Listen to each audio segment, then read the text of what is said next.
Hello and welcome to today's Lol Esports Round Up. We're going to cover the games from the last 24 hours or so in the LCS, LCK, and LPL, and then preview tomorrow's games in the LCK and LPL.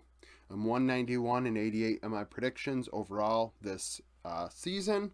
You can make your predictions in the Discord if you would like. Is my audio working? Am I recording? Yes. So, CLG and 100 Thieves. CLG 6 and 6, 100 Thieves 5 and 7. CLG would win. Palafox 607, 36% of damage on Aurelion Sol. Luger 602 on Callista. Tenacity 231 with a sizable 37% of damage on Olaf. When that becomes the case, you know that the team is probably on struggle street, right? CLG pick Aurelion Sol first pick. When in doubt, you scale. Aurelion Sol is going to join Corki in the whole, scale until 35 minutes, win con scenario. And 100 Thieves wants to play that style of game, so CLG picks the champ that's going to beat them at that game. Bot lane, CLG won hard. Luger and Poom really taking it to Doublelift and Busio playing Caitlyn Lux. It was pretty ugly. There's a gap there. There's a diff in mid lane. Bjergsen on Gragas, not looking all that hot. Closer, unable to keep up with contracts. It was just not good all around. Just not great. And I think going into this split, the expectation was 100 Thieves to be in the middle. At the beginning, they started off really hot. Now they've lost a bunch of games in a row, and they're going to finish in the middle. Between what? Probably 6th to 8th, maybe. It is what it is. That's probably a good thing. Honestly, kind of cleans out maybe the older players for younger players. Obviously, Unforgiven sitting behind Doublelift. I'm sure DL does not like how this is going. So, everybody that probably wants to, chime in with their gold level takes. I'm sure he's well aware that they're on struggle street. And I'm sure he's aware that, maybe he's like, I don't want to stick around here. I mean, we'll see what happens. Dig in C9, Dig 1 and 11, C9 9 and 3, 18th in the power rankings would win. Fudge 513, 28% of damage on Cho'Gath. Berserker 106 on, I believe, Caitlyn. Tomo 224, 31% of damage on Ezreal. Tomo having another good game despite losing. The draft was not great against C9. C9 LeBlanc Lee Sin. For some reason, I see that pop off a lot. And in this one, it did as well. C9 really doing a lot of work. Eminez clearly aggressive and confident on an assassin-type champion in LeBlanc. And Jensen really struggled to keep up with it. Top lane, Fudge into Armut. Fudge was able to do work, get his advantages, and then take it into team fights where he was able to eliminate opponents. Just an all-around good performance out of C9 and not anything overly surprising to go over on it. Like I said, though, bot lane, like Berserker, not super involved in this one when it comes to, 106 isn't flashy, but he didn't die, so his KDA was the best one on the team. The bot diff was not really there, which is good for Dig. I think Tomo, I was saying it long before Tomo got called up, that he probably should be called up, and so far he's done well. FlyQuest and EG, Fly 11th in the power rankings at 11 and 1, would lose to EG, who were 8 and 4. FBI 505, 30% of damage. Someday 604 on a Garen, he was MVP. Vikla 353 in the loss, 31% of damage for FlyQuest. We saw the Garen. It was the first time Garen had been picked in the LCS ever. We saw Adam pick it once in the LEC this past split, and only the other times we saw Garen were actually at a star screen at Worlds and MSI, at least from my, vantage point. Starscreen being a Turkish top laner, and Someday did work. He was able to be very effective. I believe Impact picked Kesante, and Someday decided Garen was a good counter to it, and it worked out for him. Sure, it didn't deal the most damage, but Someday got the better of Impact in that matchup, eliminated Kesante from affecting the game, which is huge. Jojo also did very well on Azir. This is a good weekend for him after a couple really rough games. Bot lane, Prince. It was the Prince win con on Aphelios, if I recall. but it never panned out. Fly just kind of struggling in this one. I know going into it, there's a lot of trash talk between Vulcan and Isla. I think that's good for growing the game. I think competitiveness and a slight bit of toxicity related to the game will only benefit the game. TSM and TL both 5 and 7. TSM would win. Wild Turtle 603, 33% of damage on Ezreal. Solo 106 in top lane on Scion. Summit 130, 33% of damage on Summit. TL I think had the better draft in this one if I recall correctly. But TSM were able to do work, win the team fights when they had to. Harry once again picking Aurelion Sol, if I recall. I thought he didn't have as much impact as Maple on the Syndra. TL's just really struggling. They are really, really in a spot, and I'm curious what they do next split because they've clearly invested heavily into one mindset of this is an all Korean speaking roster, and then to swap players out would really cause some problems because you have a team communicating in Korean. So if you put a English speaking player in there that cannot speak Korean, you're going to have problems. Now, of course, you're looking at it, and maybe only the top side, Summit and Pioshik, would have trouble speaking English. So maybe you say to yourself, it's okay if I swap out mid Harry for APA. And I mean, now the team, Summit Summit's English sounds much better than Pioshik's. Obviously being here longer than Pioshik and including last year's stint. So, could you see APA in Harry's place? I guess. I could really see Arrow in place of Yeon, because Arrow clearly can speak Korean, old-time KT AD carry. So, we'll see what moves TL might make. They clearly have serious issues. Immortals and Golden Guardians, Immortals 3 and 9, GG 8 and 4. Licorice was MVP on Renekton. Gory 436, 33% of damage on LeBlanc. River 1112 on Sejuani. Tactical 424, 40% of Immortals damage. I thought that, honestly, I had a tough time with this one. So, Licorice ends up being MVP because I thought when team fights really started, he was very impactful in them, jumping into the middle, slicing and dicing, doing what he had to do. He stole a Baron that was really clutch. And I thought that Gory played well. Don't get me wrong. He made some really great plays on LeBlanc, but then he also made some plays that made me scratch my head and be like, what are we doing here? Getting caught out and making some mistakes. So I think it could go either way, but I thought that Baron steal is very important. The game was still not outright won at that time. Even though I thought Revenge did get the better of Licorice in laning phase, we did see Licorice get ganked at least once, if I recall. Successfully by Kenvi and Revenge. Balulu played exceptional again on the Ahri.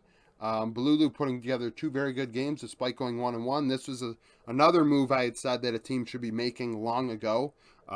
Dig and Immortals were two teams clearly at the bottom, and they waited until it was too late to make a move. I really hope Balulu is on the roster as the starter in summer. I think that he's very good. A player that dominated the TCL, drawing Zoe and Vel'Koz bans. And, we didn't see him as much as we would have liked internationally, but a player that's done very well in his time in minor regions. LCK this morning, HLE and D+, HLE 14th, D+ 8th, both 8 and 4, D+ win 2-0. Deft 6-1 and 13 at 80 carry at 32% of damage. Kana 8-0-15 was MVP, playing Scion game 1, Jace game 2. Zeka 2-2-3, 30% of damage for HLE in the loss. Bot lane, it was a mixed bag in game 1. If I recall, Deft and Viper and Life actually had a 2v2 kill in bot lane to start it off, but then Deft and Kellen were able to take over. Two very slow games. HLE playing a style of game now to kind of get their wins by kind of just okay, we're going to wait until the other team makes a mistake and then we'll pounce sort of deal. And D+ are not a team that's going to make mistakes like that. So the 2-0 is not a surprise. Two low score games. I think game 1, neither team had more than 10 kills. I think D+ might have had 8 or 9. And then game 2, we didn't have much of anything going before 20 minutes. Kana, his Scion, did a lot of work when it had to in Game 1. I think his KP was 100%. And then in Game 2 on the Jace, he had a double kill when the game was still close in mid lane, which really helped the squad. Lee Sin for Canyon, I would think both games. Showmaker played Annie and LeBlanc. Both of those games were solid. I think D plus all around just played a really good series. And Zeka in the loss, I mean, excuse me, maybe he wasn't as aggressive as you would like, but 2-2-3, it wasn't his fault that they lost. Nongshim and D plus, the Toilet Bowl. Nongshim 1-11, DRX 2-10. I might have just said Nongshim D plus Toilet Bowl, but that's obviously not the case. DRX win 2-1. Rascal was MVP, going 9-7, 14, 31% of damage. I believe in the wins, he was on Jackson Orn. Duck Dom 9-3-11 at 80 carry. Vital 9-5-11 across from him for 35% of Nongshim's damage. I thought Peter played a fabulous Rakan game in their win in Game 2. He's very active. He went top lane in the laning phase to set things up to get Rascal behind. His engages and team fights were on point, and Vital was very good at cleaning them up. So the Xayah Rakan worked very well for the bot lane. Hopefully we see more of that down the stretch. Nongshim trying to build some momentum. Fiesta on Akali had some good moments. I thought he honestly, I thought he had more pop-off moments than Fate. Fate does not impress me at all. Where Fiesta, I know, is a much younger player and kind of does the same thing right now. As far as jungle is concerned, I thought Juhan made some good plays. Sylvie's Wukong was also very good when he played it. But top lane was definitely the important part, right? So Juhan goes top lane, gets Rascal ahead in Game 1. Rascal's able to get to the point where he's dominating, solo killing Din Din in the bot lane. And then in Game 3, his Ornn really set up a Rift Herald play, I think for a double kill, if I recall. Or at least 2 kills for the team. And really kind of put the game in a place where DRX were able to just kind of set the tone and decide how team fights went with their, with their CC with Ornn and Lee Sin. So DRX just taking care of business, probably playing one of their better series thus far, but obviously it's against Nongshim, so what can you really do with that? LPL, Weibo, and Anyone's Legend. Weibo 9th in the power rankings at 6-3. Anyone's Legend 2-8. Weibo win 2-0. The Shy was MVP. He played Quinn in Game 1. Went 5-4-9, 32% of damage, so not all that involved in Game 2. Xiaohu 12-3-13 in mid lane. Betty 4-6-13, 33% of damage for Anyone's Legend. I thought Betty and Sword Art played very well in Game 2 in the early game. They really took it to Weibo. Light and Crisp. Honestly, I thought Light and Crisp looked awful in this series. Very uncharacteristic of them. I think they took Anyone's Legend lightly. They inted their face off, but luckily, Weibo, the top side of the rift, the solo lanes were very, very on point, which isn't always the case. So really, they kind of got lucky that the Shy showed up and the Shy didn't int, because if he inted, maybe they lose this one. Karsa, I thought in Game 2, I forget if he played Vi or Lee Sin, but he had a lot of the kills to start the game. I was like, do I make him MVP? And I'm like, no, I'll make the Shy MVP for the Quinn game. Obviously disrespecting ZDZ a bit.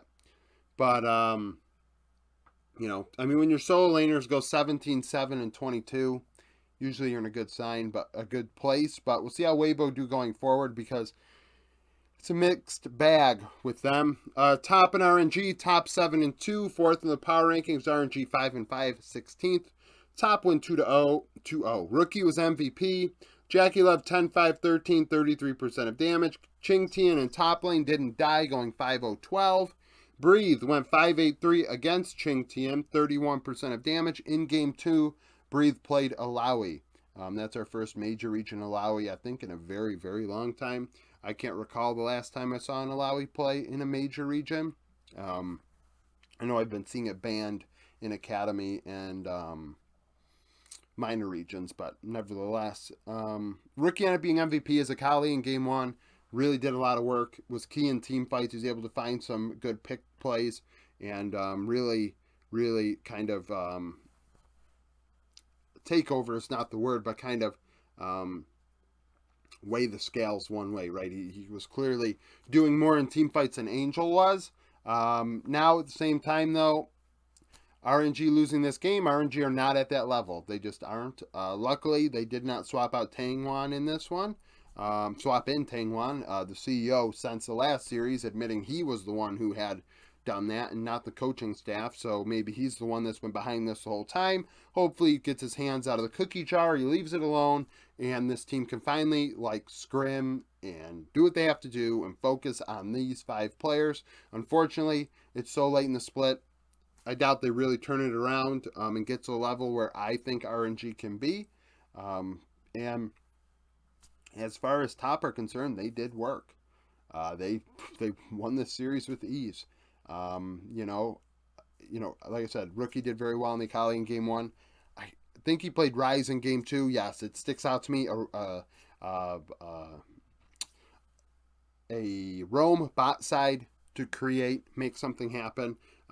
Really sticks out to me, and it was successful. A couple of the early plays were a lot to do with Rookie moving around the rift, and I think that is very important if you're going to pick Rise, Talia, TF, Galio, champions like that. If you are not moving and taking advantage of your ultis to get someone else ahead and play a little bit of a facilitator role, you're not utilizing the champion to the most it can be, especially depending on the matchup. If you're against somebody that will not punish you, whether that is taking the turret or following you successfully and actually keeping up. EDG and LNG, this was the match of the week. EDG 6th, LNG 7th, both 7-2. And EDG win 2-0. Leave was MVP, going 10-4-8, 30% of damage at 80 carry. Mako 0-0-23, so the bot lane for EDG went 10-4 and 31 combined. LP, the opposing 80 carry, went 2-8-4, 36%. The two rookies, definitely, it was one-sided for sure. Leave looking fabulous in team fights, giving EDG the edge. I thought Ale also did a lot of work. I think he also didn't die, but I didn't include him because his KDA, he didn't have as much KP. But either way, the Kennen, he was very, very good on the Kennen. We'll see if that holds true going forward. JJ against Tarzan. Tarzan kind of taking this one off, not doing what he has to do. I am disappointed that Scout also didn't really take over in this one against Fofo. I thought that would be a matchup that LNG could exploit, especially in a revenge situation for Scout, but it didn't happen as EDG's bot lane took over. They did what they had to do. They won their matchup, won team fights, and Leave is looking like the rookie of the year now that YSKM is starting to struggle, which we'll get into later on. Sneak peek for tomorrow, Sandbox and KT. This is definitely the best matchup of the day. Sandbox 6th, KT 10th, both 8-5. Sandbox coming off of an upset loss to the Kwangdong Freaks. KT coming off of a big win against Genji. In week 2, Sandbox would beat KT 2-1. Top lane was highlighted by the Discord. You can vote on that under the pregame polls thread in the polls category. Birdall went 6-6-12 for 20% of damage. Keen 10-6-11 for 21% in their last series. After that, we have Genji and Bro. Gen 3rd in the power rankings, 9-4. Bro 4-9. Gen lost to KT. Bro lost to T1. Week 2, Genji would win 2-0. Doran 4-3-13, 20% of the damage for Gen. And then Bro Morgan went 4-9-1 for 27%. I know we have a lot of Morgan enjoyers, so Morgan seems to be the pick week in and week out for their games. And he's getting gapped in most of these, but he's dealing a good amount of damage. LPL IG 25th, Ultra Prime unranked, IG 6-5, up 3-7.